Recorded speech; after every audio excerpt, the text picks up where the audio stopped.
औज़ुबिल्लाहि मिनश्शैतानिर्रजीम बिस्मिल्लाहिर्रहमानिर्रहीम। प्यारे लोगों, अस्सलामु अलैकुम। मैं हूं मोहम्मद आसिफ नईम और आज की हमारी गुफ्तगू का मौजू है कामयाबी असल में क्या है। आपने भी तो कभी सोचा होगा कि वो कामयाबी जिसके लिए आप दिन रात एक कर रहे हैं, जिसके लिए आप वुसअते अफलाक पर नज़र रखे हुए हैं, आखिर वो कामयाबी है क्या। तो आइए इस सवाल का जवाब तलाश करने की कोशिश करते हैं, जिसके लिए बड़े बड़े दाना लोगों, बड़े बड़े फ़लसफ़ा दान लोगों और बड़े बड़े पीर फ़कीर औलिया कराम जुस्तजू करते रहे कि कामयाबी क्या है। वो लोग बताते रहे कि कामयाबी क्या है। आइए इसको मुख्तलिफ ज़ावियों से देखते हैं, यानी फ़िक्री ज़ाविये से, रूहानी ज़ाविये से और दुनियावी ज़ाविये से इसका जायज़ा लेते हैं कि कामयाबी असल में है क्या। सबसे पहले दुनियावी कामयाबी का जिक्र करते हैं। आम लोग ये समझते हैं कि दौलत का हसूल, शोहरत का हसूल, ताकत का हसूल, ये कामयाबी है, और इस दुनियावी कामयाबी के लिए वो दिन रात एक भी कर देते हैं और अक्सर औकात आज के दौर में जायज़ और नाजायज़ की तमीज़ ख़त्म कर देते हैं।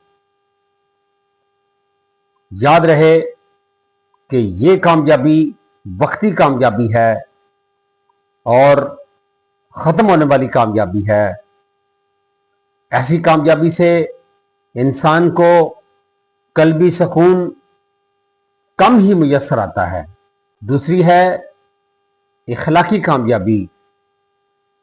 ये कामयाबी इंसान के किरदार की पुख्तगी, उसकी दयानत, उसकी सच्चाई को जाहिर करती है। इस कामयाबी का खासा यह है कि लोग दूसरों की आसानी तलाश करते हैं, दूसरों के लिए आसानियां पेश करते हैं।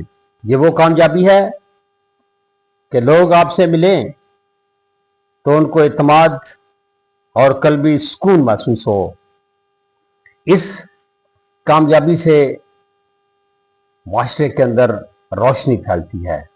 इकबाल के नज़दीक असल कामयाबी खुदी की पहचान है, यानी इंसान अपने अंदर की सलाहियतों को पहचान ले, अपने अंदर की ताकत को पहचान ले, तो ये असल कामयाबी है। और ये भी कि अपने मकसद हयात को जान ले। इकबाल फरमाते हैं कि ना तू ज़मीं के लिए है, ना तू आसमां के लिए, जहां है तेरे लिए, तू नहीं जहां के लिए। यानी इकबाल के नज़दीक कामयाबी यह है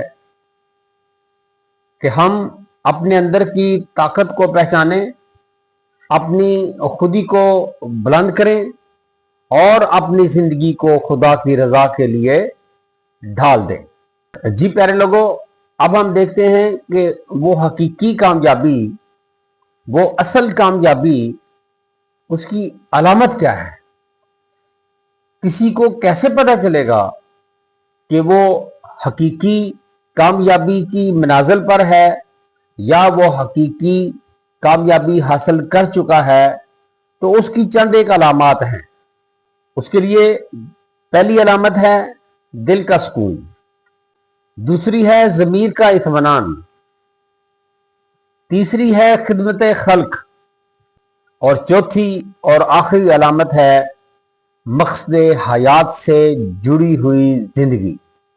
गोया असल और हकीकी कामयाबी मकसद हयात को पहचानना, उसके हसूल के लिए जुस्तजू करना और इखलाक को ایمان کے ساتھ زندگی گزارنا، یہ ہے حقیقی کامیابی۔ یہ ہے وہ کامیابی جس کو نہ وقت چھین سکتا ہے اور نہ دنیا بھلا سکتی ہے۔ مجھے امید ہے کہ اس ویڈیو سے آپ کی کامیابی کے جو اصل محرکات ہیں اور اصل کامیابی جو ہے اس کا مفہوم آپ سمجھ چکے ہوں گے۔ اللہ آپ کا حامی و ناصر ہو۔ آپ کی سماعتوں کا شکریہ۔